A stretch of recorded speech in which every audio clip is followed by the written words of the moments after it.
Hey you guys, so today's video is going to be all about how I prep for a gel fill. So this is my lovely mama. This is her previous set, so I'm just gonna go ahead and e-file all of that off. I do end up switching bits. I can't stand this bit. If I'm gonna use a cone bit, I want it to be a lot smaller. So I do switch over to more of a barrel shaped bit, but this is carbide, so I'm running it very quickly to cut through all of that old gel polish and gel.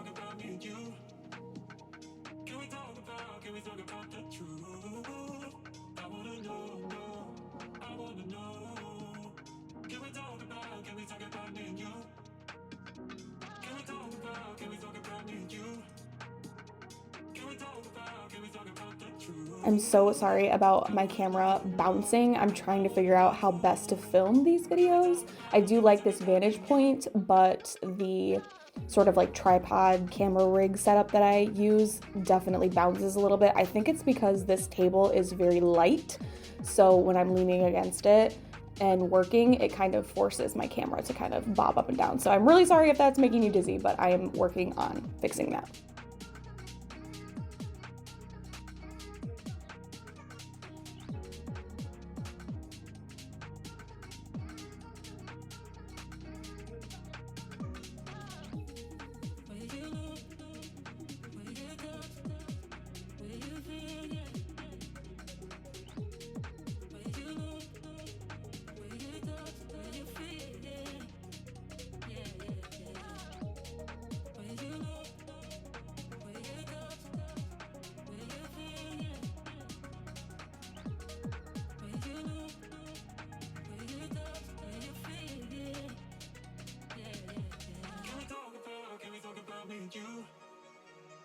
Can we talk about the truth?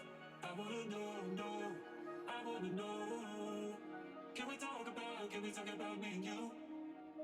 So since I am still a beginner tech, I don't love taking a really coarse carbide bit like this very close to the skin. A more seasoned tech probably wouldn't have an issue with that, but I do get just a little bit gun shy with a bit this coarse. So once I take down the bulk of the product, I do switch over to a 180 sanding band, run it a lot slower, probably no more than 10,000 RPMs. I run it a lot slower, and that's when I get the gel polish and the bulk of that gel off of the sidewall and cuticle area. Because we're filling her nails with the same color gel, I don't feel the need to get it super thin. We are not gonna do gel polish or anything like that. She wanted a very clean, professional look this time around, so we're not even gonna gel polish them or anything. I am just going to thin out that ledge that has kind of grown out and then backfill the cuticle area. So I don't need to get her previous set really thin. I just don't feel the need to waste the product when I am going to be filling it with the same color. I have my clients do kind of a weird maneuver with their hand to get over on that right side wall. It definitely is a little bit weirder on one hand than the other, but I am in these positions all day long, whereas for them it's about maybe 20 seconds that they have to have their wrist all twisted kind of weird. And I always let them know, just give me 1 second. I just have to make sure that I can get into this sidewall really nice and close so that we don't have any leftover gel polish or anything that's gonna make your set look weird. And I also have to take care of my wrists and my ergonomics.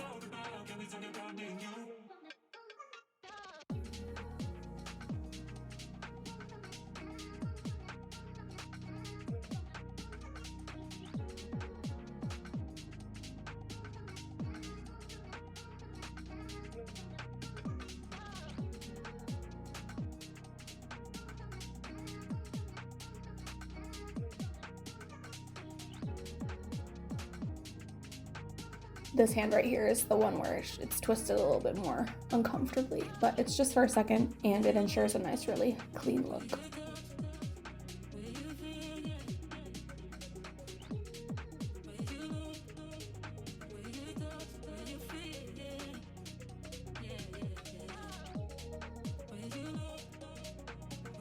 Now I am just taking my cuticle pusher and pushing back her cuticles, kind of scraping up any of that dead skin that kind of has adhered to the nail plate over the last 3 weeks.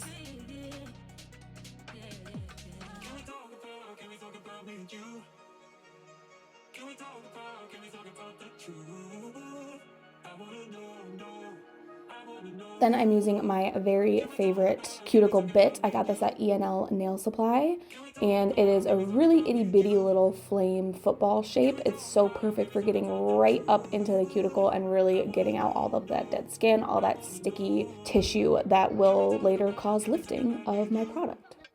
So I start with it typically in reverse, and that is when I kind of flip up the skirt, we call it, which is just, you know, the very bottom of that cuticle area. I flip it all up and off of the nail plate and then go along one sidewall.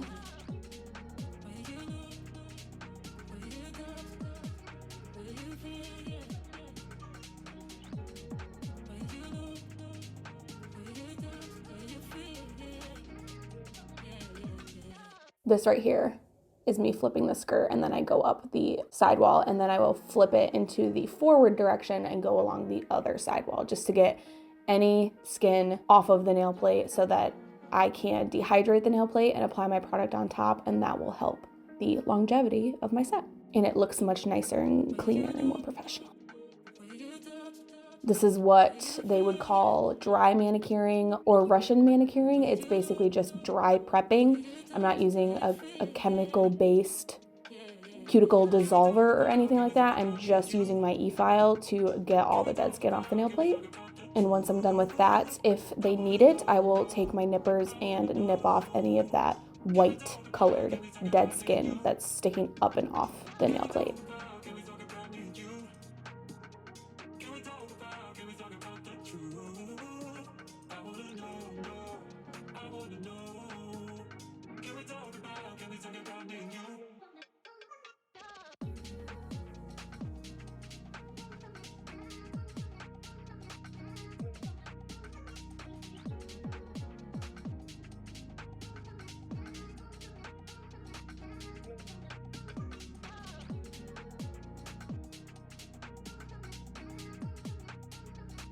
I realized I forgot to do a dry push on this hand, so I'm just going back and dry pushing.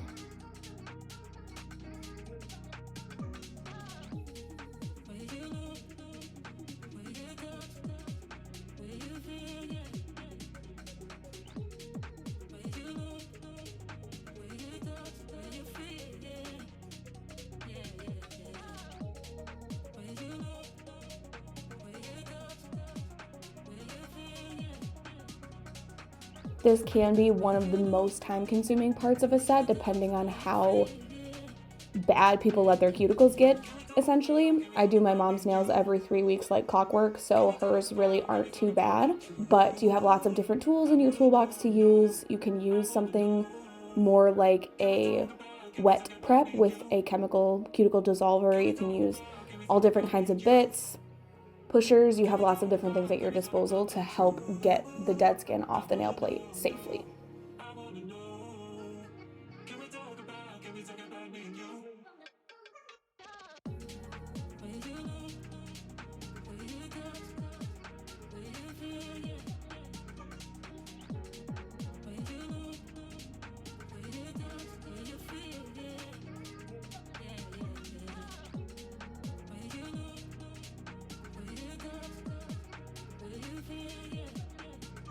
Now I am taking my Young Nails file. This is a 150 grit. I found that I really like 150 grit. It's great for when a 180 is too soft, but a 100 is too coarse. 150 is perfect. So I'm just kind of shaping them up a little bit, taking the length down just a little bit. She likes to keep her nails pretty short. So just kind of rebalancing the shape, taking them in just a little bit on the sides to make it a little bit more tapered. She doesn't like anything too coffin looking, so just a little bit, and taking down the length a little bit with my file. Now I'm going to go ahead and use my pH Plus dehydrator by Elle. You cannot see the label. I apologize for that. It is in and out of my car all the time when I was in school, so the labels are done. But I just let the dehydrator air dry as well as the primer. And then I will go in with my gel. The Luminary Multiflex gels do not need a base gel or a bonder gel. it is the base and the color in one. So I'm using my Young Nails brush. I forget the actual name of it, but I'll put it in the description box down below. It's my favorite gel brush. I love it. It's got a cap. It's perfect. A nice oval shape so I can really get up in the cuticle area. And then I'm good to go ahead and fill. I also switch back and forth between this Young Nails brush and a Beetles Art brush. And I actually use that to get a lot closer to the cuticle area and the sidewalls. It's just a lot thinner, so it makes it easier to be more precise in where I want to move the gel around to. Not on all nails, but a lot of the times I will have my clients flip their hand upside down to kind of help use gravity to pull the gel away from the sidewalls so I don't get any flooding, and that can also help create a really nice, beautiful arch or apex in the nail.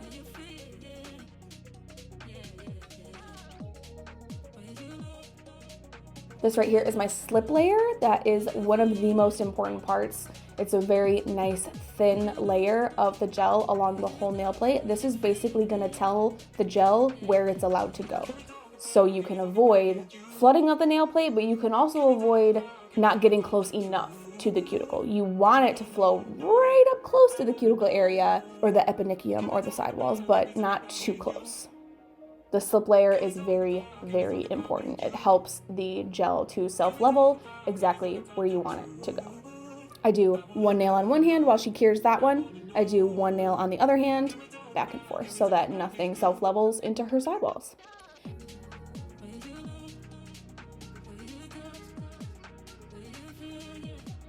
Then I'm gonna go ahead and top coat. This is the Luminary Empower top coat. It is so nice and glassy looking. I absolutely love it. And I especially like to use it when I don't have any gel polish or anything on top of the Multiflex gel. This is the color Balance. It is definitely one of my favorite. I don't know if you could see, it got very, very low. It is one of my most used. So just top coating, curing, wiping off any tacky layer with some alcohol and a lint-free wipe. I will oil up her cuticles using my Young Nails rose oil, which is, again, one of my favorites. I love the smell of roses. I love it. And then she's all set. She's all good to go. So I really hope that you guys enjoyed this video. If you did, please give it a thumbs up. Make sure that you're subscribed so you don't miss any future videos of mine, and I will see you guys next time.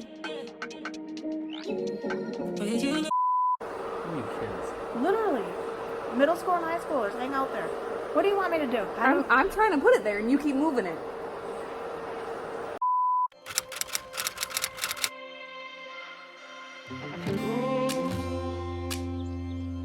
I'm so cold.